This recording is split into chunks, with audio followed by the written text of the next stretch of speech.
जय श्री हरि। आज चर्चा भक्त पर, भक्त की विचारधारा पर। वो कौन सी विचारधारा है जिससे मानव मात्र का कल्याण हो सकता है गृहस्थ आश्रम में रहते हुए भी। यदि हम भक्ति की, आस्था की और प्रेम की बात करें तो ये तीन भाव हैं। ये तीन भाव बहुत कम दिव्यात्माओं में पाए जाते हैं एक साथ। ये तीनों भाव अलग अलग के लिए भी हो सकते हैं और एक के लिए भी हो सकते हैं। जैसे कि मीराबाई जो थी, मीराबाई स्वशरीर इस संसार से मुक्त हुई है, उन्हें मोक्ष की प्राप्ति स्वशरीर हुई है। कारण क्या था? एक ही प्रभु के लिए बड़ा धन्य भाव था उनका, बड़ा धन्य भाग्य था उनका कि ऐसी परमात्मा की कृपा कि तीनों भाव, प्रेम, भक्ति और आस्था, प्रेम, भक्ति और आस्था, ये वो भाव हैं हृदय में जिसके लिए एक बार उद्दीप्त हो गए, प्राणांत तक उसी का एकाधिकार व्याप्त होता है। ये जो आजकल के लोग कहते हैं हमने प्रेम किया है, परिस्थिति जन्य प्रेम, एक जैसी नौकरी हुई, दिखने में एक जैसे, पारिवारिक परिवेश एक जैसा है, एक जैसी जाति है, प्रेम हो गया, ये प्रेम नहीं है। ये परिस्थिति जन्य स्थितियां हैं, भाव हैं, मोह है और एक समझदारी है कि हमारा जीवन एक साथ कट जाएगा। लेकिन जब प्रेम उद्दीप्त होता है, पहली बात तो एक गाना चलता है बॉलीवुड, पहली नजर में ऐसा जादू कर दिया। पहली नजर में ऐसा कोई जादू नहीं होता। आपकी योग्यता, आपका विचार, जिस व्यक्ति से आपको प्रेम होना है, आप एक बार उसकी योग्यता और विचार का आकलन अवश्य आपका हृदय, आपके अंतर आत्मा करेगी। आत्मा कौन? आत्मा में, इस शरीर की बात नहीं कर रही हूं। संसार में जितने भी लोग हैं, हमें इतना समझ लेना है कल्याण के लिए, जैसे कि मीराबाई ने समझा और सारे भक्तों ने समझा कि भगतन के गुण का कहूं, कैसे करूं बखान। ये मैंने ही लिखा है दोहा कि भक्तन के गुण का कहूं, कैसे करूं बखान। बिन पाए ही मगन सो, भक्त सदा विद्वान। उसकी आत्मा में ही परमात्मा ऐसी ज्योति प्रज्वलित करते हैं कि वो विद्वता उसे स्वयं ही प्राप्त हो जाती है। भक्त कभी किसी की निंदा नहीं करते, किसी से द्वेष नहीं रखते, मान सम्मान अपमान में उनका भाव एक समान होता है। इस संसार के किसी कष्ट को कष्ट नहीं मानते, किसी सुख को सुख नहीं मानते। जब गोलोक में, जब वासुदेव और देवकी जी को कंस ने जेल में डाला और गोलोक में राधा जी ने भगवान कृष्ण से पूछा, कहीं कहीं लिखा है कि लक्ष्मी जी ने नारायण से पूछा, कहीं लिखा है राधा जी ने श्री कृष्ण से पूछा कि प्रभु आपके माता पिता होने वाले हैं, ये तो आप इनकी रक्षा करते होंगे। तो नारायण ने कहा, नहीं, इनकी रक्षा मैं नहीं करता और मैं किसी की रक्षा नहीं करता। मानव की रक्षा मात्र उसका धर्म करता है। ईश्वर केवल भाव उद्दीप्त कर देते हैं। जैसे कि भक्ति, आस्था और प्रेम, ये तीन भाव हर जीव को प्राप्त नहीं होते। ये किन्हें प्राप्त होते हैं? जैसे हम पुलिस और सेना में आने के पहले फिजिकल टेस्ट पास कर लें और विभाग कहते कि हाँ ये सक्षम तो है, लेकिन अब जाने के लिए कर्म करना होगा। कर्म का माध्यम ये शरीर होता है। जैसे कि हम किसी विभाग में या किसी शाखा में कार्यरत हैं, हम अच्छा कार्य करेंगे तो हमारा सेवा पुस्तिका में अच्छा आकलन होगा। ठीक इसी प्रकार हमें ईश्वर ने भाव दे दिया, हम फिजिकल टेस्ट पास हो गए, लेकिन भाव देने के लिए भी हमें कोई कर्म करने पड़े होंगे। ऐसे ही ये भाव नहीं मिलते। ये आत्मा अपनी ऊर्जा को लेकर जन्मती रहती है, शरीर बदलती रहती है। अब आप कहेंगे कि यदि मैं ऐसी बात कर रही हूं तो मुझे किसी वैराग्य लेना चाहिए, किसी सन्यासी के आश्रम में चले जाकर। बिल्कुल ऐसा नहीं है। बहुत सारे बड़े बड़े विद्वान गृहस्थों का कल्याण हुआ है। गृहस्थ आश्रम में रहकर इन बातों को जो जानेगा तो अधिक से अधिक कल्याण हो पाएगा, क्योंकि सन्यास तो हजारों में कोई एक आध ले पाता है, कभी कभी लाखों में कोई एक आध ले पाता है। तो ऐसे तो समाज का कल्याण होगा ही नहीं। हमारे आपके सामने बहुत लोगों की मृत्यु हुई है। अगर हम इस सत्य को नहीं स्वीकार सकते कि हम इस शरीर में हैं, ना कि ये शरीर हम में है, और जितनी जल्दी हम इस बात को स्वीकार लेंगे उतनी जल्दी हम उन बातों को सीख जाएंगे जो हमने पूर्व पुस्तकों में पढ़ी है।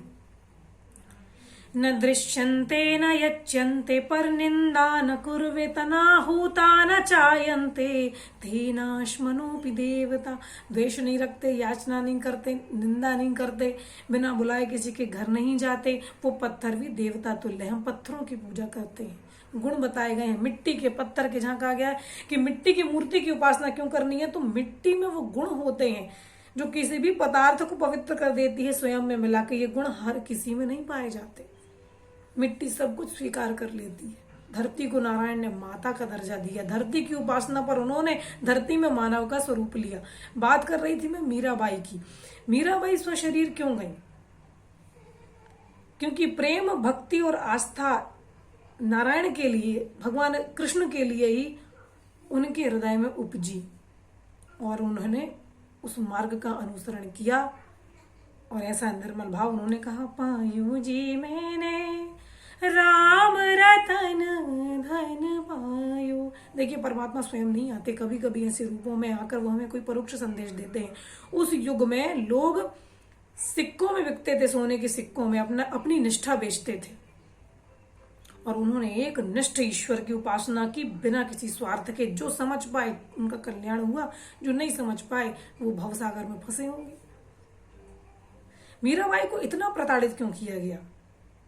और उन्होंने बड़ी शांति से, बिना किसी विरोध के, क्योंकि भक्त का जो भाव, भक्त सदा विद्वान, भक्त हमेशा विद्वान होते हैं और सबसे ज्यादा स्वार्थी भी होते हैं, लेकिन उनका स्वार्थ सार्थक होता है। सटीक स्वार्थी होते हैं, वो सटीक क्षेत्र के स्वार्थी होते हैं, मोक्ष के स्वार्थी होते हैं। वो तुम्हारे संसार के रुपए, पैसे, धन, वैभव, सुख, संपदा या परिवार के स्वार्थी नहीं होते। वो स्वार्थी होते हैं अपने मोक्ष के। भक्त सदा विद्वान, भक्त जिसके अंदर भक्ति का भाव होता है वो हमेशा विद्वान होता है। तो मीराबाई को इतने कष्ट क्यों मिले? स्त्री थी, पुरुष प्रधान समाज हमेशा से है। स्त्रियों के दिमाग में भी पुरुष प्रधानता बाकायदा रुंधी हुई है, बंधा हुआ है उनका दिमाग।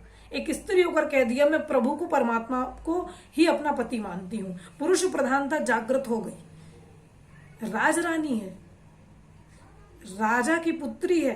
अगर इन्होंने कह दिया इस प्रकार से कि परमात्मा मेरा पति है, तो बाकी स्त्रियां भी परमात्मा को पति मानने लगेंगी।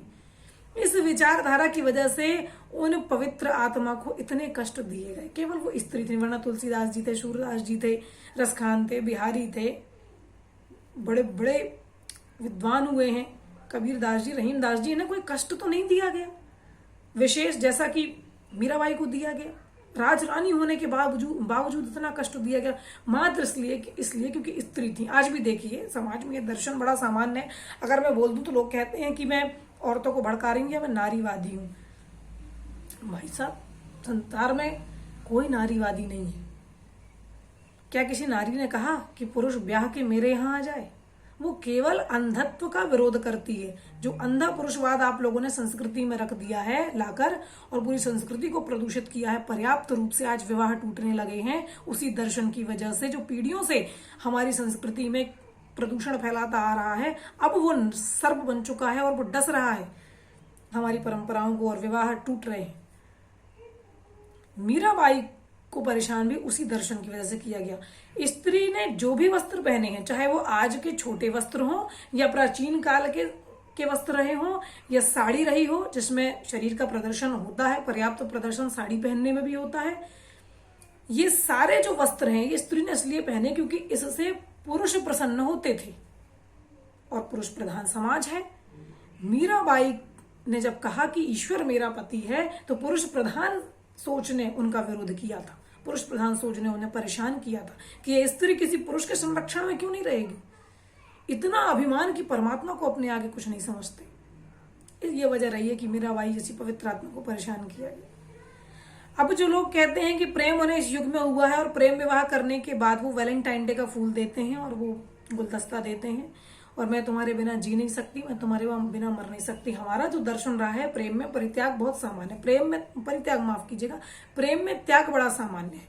कुल में कलंक लगा के किसी से विवाह कर लिया है तो प्रेम नहीं है, क्षमा कीजिएगा। ये आपकी इच्छा है, ये आपकी मंशा है, संविधान कानून ने आपको स्वतंत्रता दी है, लेकिन प्रेम वो नहीं है। प्रेम भगवान राम ने सीता जी से विवाह किया और पर्याप्त वियोग सहन किया, प्रेम है। राधा जी ने कृष्ण से पर्याप्त वियोग झेला, प्रेम है। प्रेम जिस व्यक्ति से होगा उसको 6 महीने बाद आप तलाक नहीं दे सकते। प्रेम जिस व्यक्ति से होगा, यदि वो आपका पति बन जाता है तो आप स्वयं को धन्य समझेंगे। कितने बड़े शेर, कितनी बड़ी शेरनी हो, प्रेम आपको सामान्य बना देगा, सरल बना देगा। जिस व्यक्ति से आप प्रेम करते उसका आप विरोध नहीं कर पाएंगे, उससे बहस नहीं कर पाएंगे, उससे घृणा नहीं कर पाएंगे। प्रेम को बदनाम मत कीजिए। हर किसी को ये भाव नहीं मिल पाते कि परमात्मा से उसको प्रेम हो जाए। मीराबाई को परमात्मा से प्रेम हुआ,